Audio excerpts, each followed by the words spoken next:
好似咧90年代呢啲大戶型嘅舞廳咁樣，可以喺度跳下社交舞。我好耐冇見過咁大嘅主人房，呢個主人房個 size 係大到，我覺得好似一個細 condo 咁樣。咩叫名廁啊？有窗合戶嘅廁所就叫明廁，冇嘅咧就叫暗廁。哦，咁我而家新學識啦，係我第一次聽。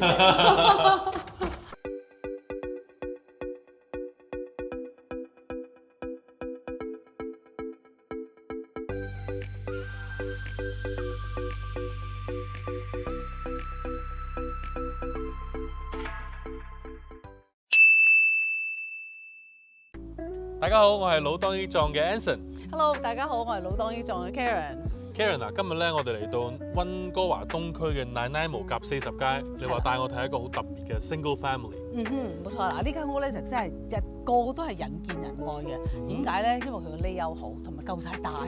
OK， 我淨係睇佢外觀，我都覺得已經好 classy， 好有感覺。好 grand 嘅感覺。好 grand， 我哋入去睇下。好。一入到嚟，我已經覺得真係好 grand。嗯哼。應該呢度有20尺樓底啊！絕對有啊！呢度玄關位啦嚇，除咗佢樓底高之外咧，啱個窗啊！哇，真係好光猛，入到嚟咧，我覺得係好舒服啊！好舒服啊嚇！我開始有啲明白點解你話人見人愛，一入到嚟嗰種感覺已經開始好舒服。好舒服啦，係啦！你陣間睇埋嗰啲 layout 咧，你會更加中意。我哋即刻去睇下個 living room。哇！呢個 living room 真係都好舒服喎，因為佢係少少弧形咧。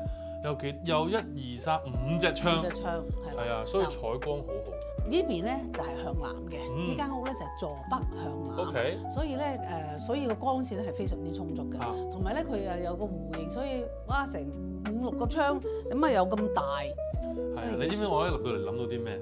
好似咧90年代呢啲大戶型嘅舞廳咁樣，可以喺度跳下社交舞。咁我哋呢度有個 fireplace 啦，咁呢個 living room 真係好大，好大好舒服嘅，即係譬如有客人嚟啊嚇喺度坐啊咁，即係夠晒好 size。咁啊呢邊咧就係個 dining room 啦。我見到咧佢係過咗一個 French door，然後先過嚟一個 formal dining room，然後 chandelier 啦。咁呢度應該坐諗10個人應該都冇問題。因為當其時咧80幾年嘅屋咧都好興咧，就係話有自己嘅 formal dining，又有一個 family room，又有個廚房咁，即係每一樣嘢都係好明顯嘅分隔嘅，好明確嘅空間分佈。係啦係啦，而家嘅新屋咧就都通常都係要中意全開放，全開放 open concept 啦。咁但係你話咧，雖然你話咁多分明嘅房間，但係你要翻咁上下大，你先至做得到。冇錯，所以我覺得真係有佢嘅優點喺度。我哋過去廚房嗰邊睇睇。哇！呢個廚房真係亦都係好大，同埋我發現一樣嘢咧，由入門口開始到我哋頭先客廳、餐廳、廚房呢度，全屋都好多窗門，所以無論係邊個位置都覺得係好多 natural light。係啊，即係呢間屋真係好光猛，都有一個design 嘅空間化，係好有想像空間。你睇下而家個廚房，嗱雖然你話呢啲都係80幾年嘅設計啦，但係如果你話想 update 佢咧，亦都好簡單。好似呢啲咁，呢啲櫃仲好實淨。即係我自己舊屋裝修都係咁樣，我就留翻個托，換咗啲櫃門，咁咪已經係煥然一新。我覺得如果入嚟嘅話，做少少裝修，唔需要花好多錢，可能1萬幾千蚊，執一執，其實真係可以做得好靚。係啊係。Karen，呢間房係咩嚟㗎？呢間房咧就係個 laundry room 嚟嘅。咁因為呢間屋咧，當其時咧就係成家人一齊住，就冇將下邊租俾人哋，所以佢就上邊就冇擺washer and dryer。咁個 washer and dryer 就喺樓下嘅。咁但係如果新屋主咧需要嘅話咧，咁佢呢個咧其實係一個真係有一個 laundry room 喺度嘅。咁所以即係佢樓下有一個 laundry， 然後樓上又有一個 laundry。冇錯啦。其實我覺得咁樣真係一個好大嘅優點嚟嘅，因為如果你話我哋3代同堂，好多人住喺度嘅話咧，咁一個 laundry room 其實 OK 啦，因為一家人啊嘛。咁如果分開嘅話，通常你都唔會想同租客共用一個洗衣機。咁所以有2個咧就真係好好。係啦，大家分開用。咁我哋去睇下 family room， 我留意到咧呢個弧形嘅門咧，真係好特別。係啊，佢咧好似嗱由客廳去飯廳有個 French door 啦嚇，跟住由呢個廚房去個 family room 咧，佢做一個弧形嘅門口啦。真係好 grand，同埋咧，而家我覺得新屋好少見到有整弧形門嘅，因為個成本同埋手工係好難。係啊係啊，而家啲手工未必做得到呢啲咁樣。經過呢個門，我哋嚟到 family room 咧，真係好闊落，夠晒大啦，係咪？即係呢間屋咧就真係夠大。我覺得佢係闊到一個地步，就係可以再分開幾個區，嗰邊可能睇電視，中間擺 sofa， 呢度仲可以擺張乒乓波台，打下波，或者打下 golf。咁啊，小朋友又可以喺度玩，爹哋媽咪喺對面就煮飯，冇錯，行過去有飯食，幾方便。小朋友好幸福，好幸福。嗱，你睇下呢間屋後邊嘅 backyard 幾舒服，都係好舒服。呢個地頭先 Karen 你話係44乘140 ，OK，差唔多就6100幾尺㗎。哦，唔怪得之，所以佢後院可以咁闊落咁舒服。因為諗下，譬如小朋友喺後邊跑嘅時候，跟住爸爸媽媽坐喺露台上面望住佢哋跑嚟跑去，好溫馨啊！同埋夏天嘅時候，譬如叫朋友過嚟玩水啊，或者 barbecue 啊，亦都好開心。係啊，同埋咧嗱，呢個 lot 就140深啦，唔擺 garage 可以起一個後巷屋 ，OK，夠晒深。呢個係好重要，我覺得對好多人嚟講，譬如話。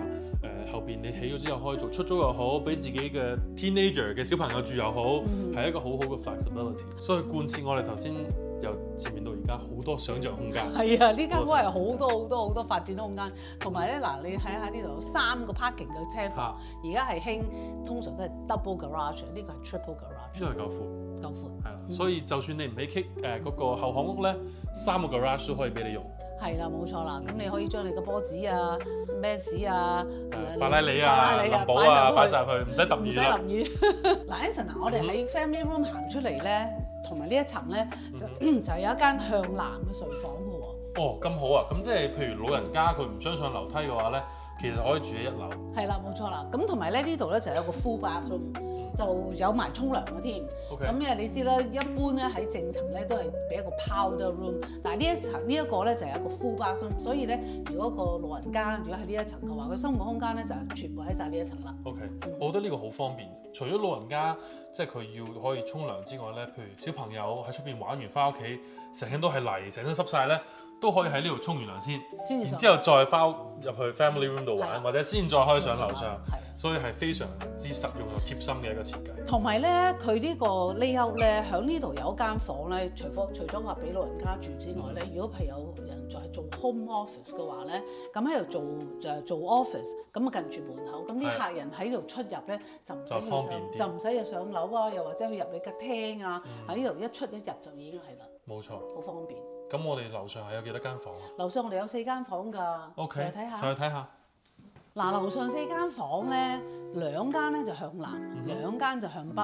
嗱，你都知道啦，我哋呢間屋咧係坐北向南嘅，正門咧就向住南，所以光線咁充足。係，我哋華人朋友嘅最愛坐北向南。冇錯啦，嗱，我哋過去睇下個 master bedroom 房。係啦。哇！呢個主人房真係好誇張。我好耐冇見過咁大嘅主人房，呢個主人房個 size 係大到，我覺得好似一個細 condo 咁樣。係啊，因為而家啲 apartment 都係大概400尺咁，呢一間房都差唔多成300幾400尺㗎。係嘛？即係你諗下，呢度擺個廚房，呢度擺個餐台，呢度再擺個 sofa，擺埋個電視喺個牆度，根本上就係一個套房。就自己係一個 apartment 啊。呢個 apartment 嚟㗎啦。係啊。同埋你睇下佢個景都唔錯嘅，佢向住一個後邊嘅北邊嘅景啦，嗰個望到雪山啦嚇。山景好靚。山景好靚。同埋後邊咧都係矮嘅屋，咁所以咧望出去都係好開揚，亦都好多綠色啊樹啊咁樣。又望到個後院啦。我嚟睇下洗手間。嗱，你個廁所咧。就係當其時80幾年嗰陣時咧，都係好興呢一種洗手間同埋呢種顏色㗎啦嚇。咁所以亦都話咧，如果新屋主咧又可以發揮下佢自己嘅 design 嘅發揮能力啦。點解佢有3隻咁大嘅窗？係啊，仲有埋 skylight 添。其實我覺得咧，即係大家雖然而家覺得好似有啲舊咗，但係咧，如果諗翻喺1989年嘅時候，呢個裝修呢個配套直頭係豪宅嘅標準嚟，最 luxurious 㗎。係啊，係啊。呢個浴缸我一見到我都想坐入去。坐入去浸下浴啊！你可以想象咧，如果你而家擺翻個即係新嗰種貴妃缸啦嚇，要夠晒空間 stand alone 嗰啲， stand alone 夠晒空間俾你去點樣玩都得。同埋真係明廁同暗廁啊，真係爭好遠。咩叫明廁啊？有窗合戶嘅廁所就叫明廁，冇嘅咧就叫暗廁。哦，咁我有新學識啦，係我第一次聽。我哋睇下下邊呢個 basement。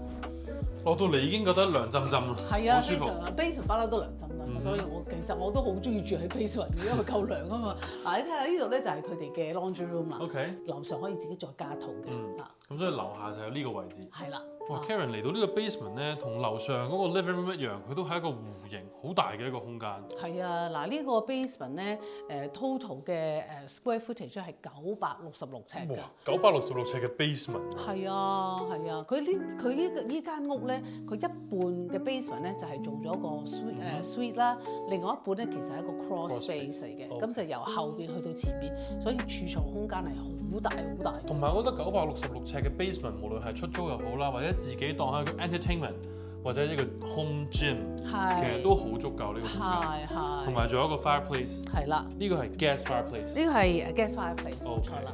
我咧就一定絕對會攞嚟做 mortgage helper 咯。係啊，因為而家市場比較慢，大家都知啦。係啊。買屋嘅時候有一個 mortgage helper 真係好重要。同埋咁大地方，裏邊仲有2間房喎，2間房都有窗㗎。哇，咁真係 OK。係啊，同埋有自己嘅獨立出口，係咪？咁咪有獨立嘅 full bathroom。係啊，獨立嘅 full bathroom，同埋有自己嘅 laundry room。咁你話啦，點解唔攞嚟做 mortgage helper？你講得啱。呢個廚房我覺得咧，雖然咧就冇樓上咁大啦，咁但係咧麻雀雖小五臟俱全，要有嘅其實佢都齊晒㗎啦。呢度咧轉咗做一個 hot plate，係啦，然後仲有一個咁大嘅抽油煙機，咁咪有雪櫃，咁即係如果一家3口係好夠住咯。係啊。嗱，屋你就睇完啦，覺得點啊？我覺得呢間屋咧真係好實用，即係佢首先空間分佈好明確啦，而且每個空間都好大，係啦，所以咧無論係一家4、5口一齊住，然後出租俾下低，或者係一個3代同堂嘅大家庭一齊住咧，呢間屋都非常適合佢哋。絕對係啊！呢間屋咧，同埋佢個投資空間咧，亦都係好多啦。可以將來可以起呢個後巷屋啦嚇，又或者就住多幾十年咁就可以都係拆租佢個地又夠大啦，44乘140，係咪？即係呢個地本身都價值係不菲嘅。係啊，呢間屋咧嘅叫價咧係223萬8。OK。其實價錢係好好㗎啦。好合理。好合理㗎啦嚇。咁咧，如果睇完呢條片，中意呢間屋嘅朋友仔咧，可以喺留言區話俾我哋聽。我哋呢個 channel 咧會定期同大家分享溫哥華嘅新屋、靚屋、筍盤或者買賣屋嘅小貼士。咁如果中意我哋 channel 嘅話咧，記得要 like、share、subscribe， 記得撳埋個鐘仔啊！咁我哋老當益壯睇樓團，下次再見，拜拜。